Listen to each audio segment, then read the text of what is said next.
Mga kwento ng lagim.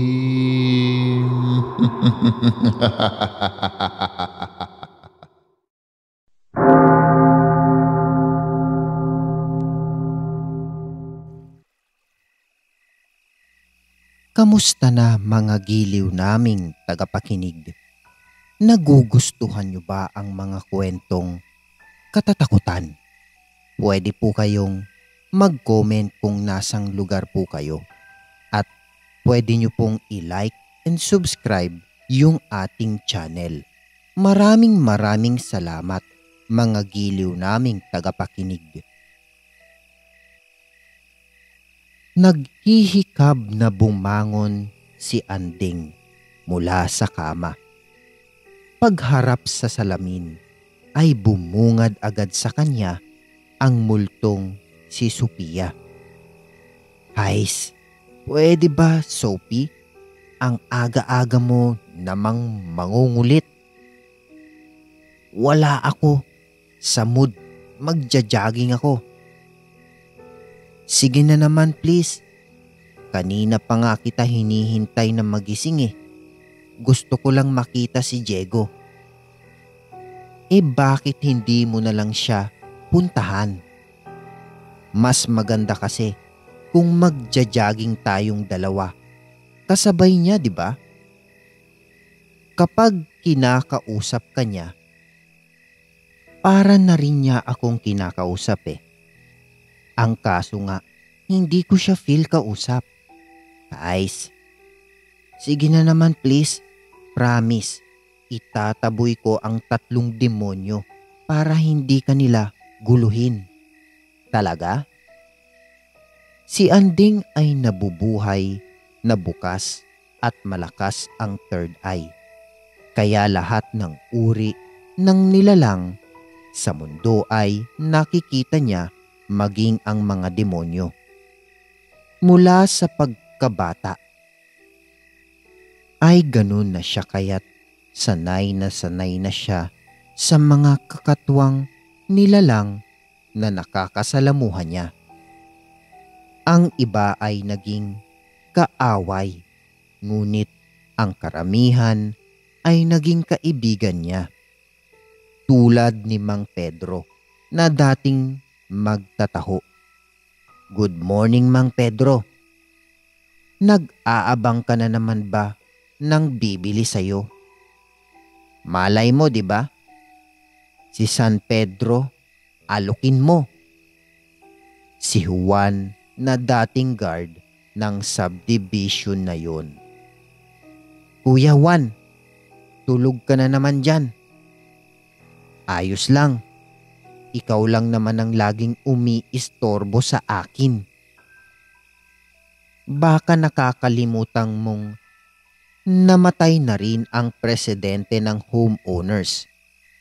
Siguradong tatalakan ka na naman nun. Nako, oo nga pala. Ayan na siya. Papalapit na. Sabihin mo, hindi mo ako nakita. Nagrobing ka mo ako. Anding, tara na, ayun si Diego. Alam mo, nagmukha akong flirt dahil sa'yo. Pwede ba? Kalimutan mo na si Diego. Dahil kahit naman nung buhay ka pa, dead ma lang siya sa'yo. Mukhang kailangan ko na nga talaga siyang kalimutan. Tignan mo, may babaeng sumabay sa kanya sa pagja-jogging. At yung ngiti niya, ngiting winner. Tara na Anding, umuwi na tayo. Sandali Sophie. Parang pamilyar sa akin ang mukhang yun. Kilala ko siya. Si Ira. Yung maganda na mahinhin na palaging muse na nakatira doon sa pangatlong kanto? Oo, yung ang boyfriend niya ay anak ng negosyante. Gwapo at palagi silang nakamotor. Aha! At isa na rin pala siyang multo. Ibig sabihin, namatay na siya? Tayo na, Soap. Napatingin siya sa akin. Nahuli niya akong nakatingin sa kanya. Tara na! Nasa kahimbingan ng tulog si Anding nang maramdaman niyang merong nakaupo sa gilid ng kama niya. Sophia, di ba sinabi ko naman sa'yo, kapag natutulog ako, ay huwag mo akong iistorbohin? Walang tugon. Idinilat ni Anding ang isang mata niya.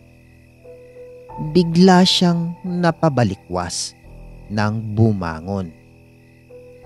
Dahil hindi si Sophia ang nakaupo sa kama niya, kundi ang multo ni Ira. Teka, anong ginagawa mo rito? Sabi ko na nga ba, nakikita mo ko. Kailangan ko ng tulong mo. Tulong? Anong klaseng tulong? Bago yon, ako nga pala si Ira. Nakikita na rin kita dati, pero hindi kita kilala sa pangalan. Andrea, pero Anding ang tawag nila sa akin. Anding, sana matulungan mo ako. Alam mo kasi, nakakakita lang ako ng multo, pero wala akong kakayahan na magbalik ng buhay. Alam ko, gusto ko lang naman na sumaya ulit ang boyfriend ko. Mula kasi nang mamatay ako, parang na-depress na siya. Ha? Bakit? Kailan ka pa ba namatay? At ano ang ikinamatay mo? Na-aksidente kami sa motor. Mga 2 buwan na ang nakakalipas. Himalang nabuhay pa siya. 2 buwan? Kaya pala hindi ko na kayo nakikita. Anding, 2 buwan na rin siyang laging tulala at nagkukulong sa kwarto niya. Ayokong humantong pa siya sa pagpapakamatay kapag hindi na niya nakayanan ang depresyon. Kailangang may tao na makapagpasaya ulit sa kanya. Naku may kaya sa buhay ang boyfriend mo.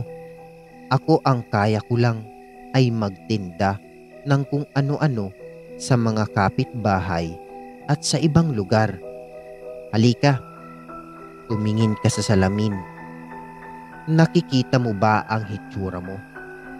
Ang layo ng ganda mo sa akin. Papaano ko mapapasaya ang boyfriend mo? Baka mas magustuhan pa niya ang paninda ko kesa sa akin. Tama, alokin mo na siya ng paninda. Mahilig siya sa lumpiang sariwa. Hindi niya yon matatanggihan.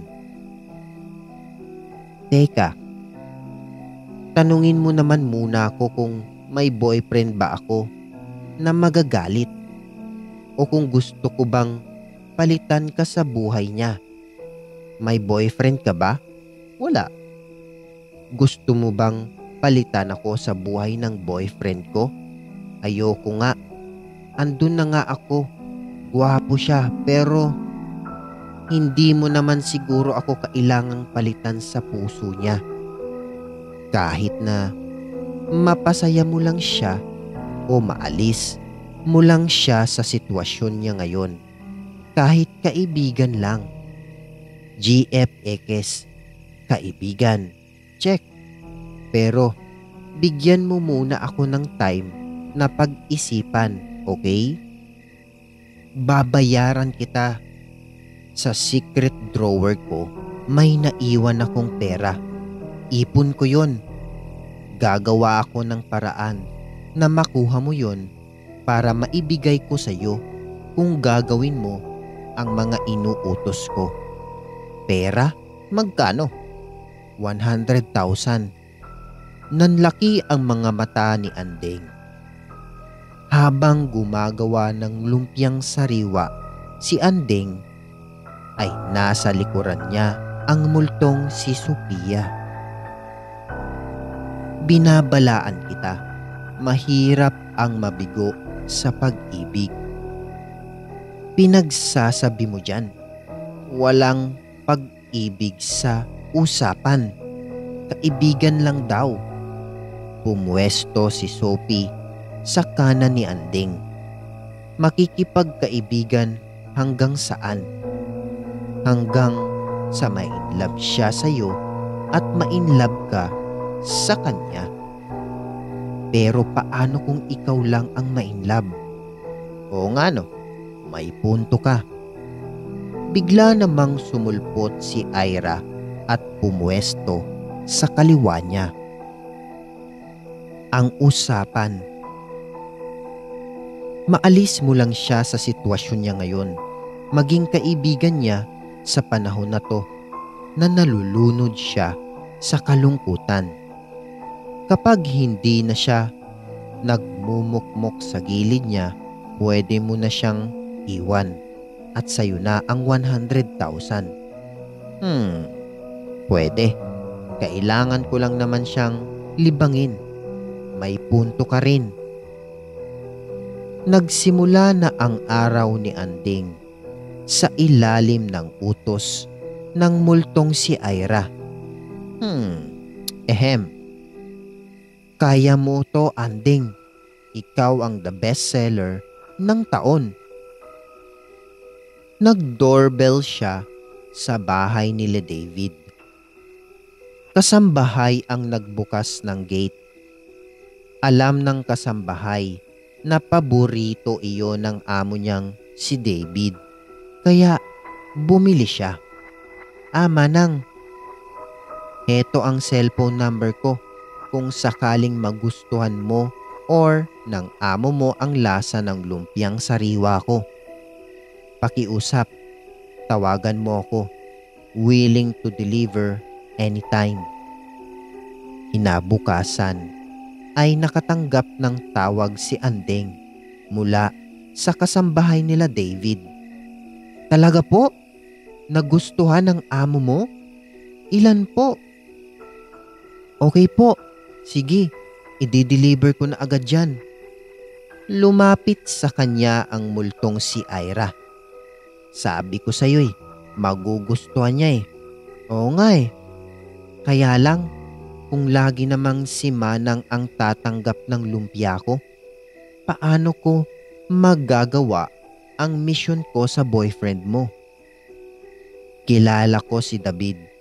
Kapag nagustuhan ng panlasa niya, uulit-ulitin niyang kainin at aalamin niya kung sino ang nagtitinda. Maghintay ka lang. Ganon. Okay.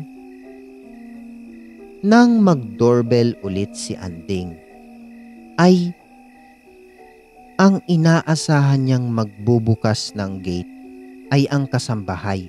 Nagulat pa siya ng mismong si David ang bumungad sa kanya. Nagtama ang mga mata nila. Napalunok si Andeng dahil noon lang niya nakaharap ng malapitan si David na dati dumadaan lang sa paningin siya sa tuwing magmomotor ang si Ira. Hindi niya maiwasang kabahan.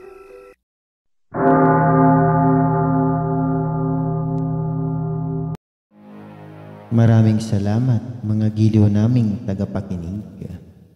Huwag po nating kalimutan mag-subscribe at mag-like ng ating channel para sa mga kwento ng lagi.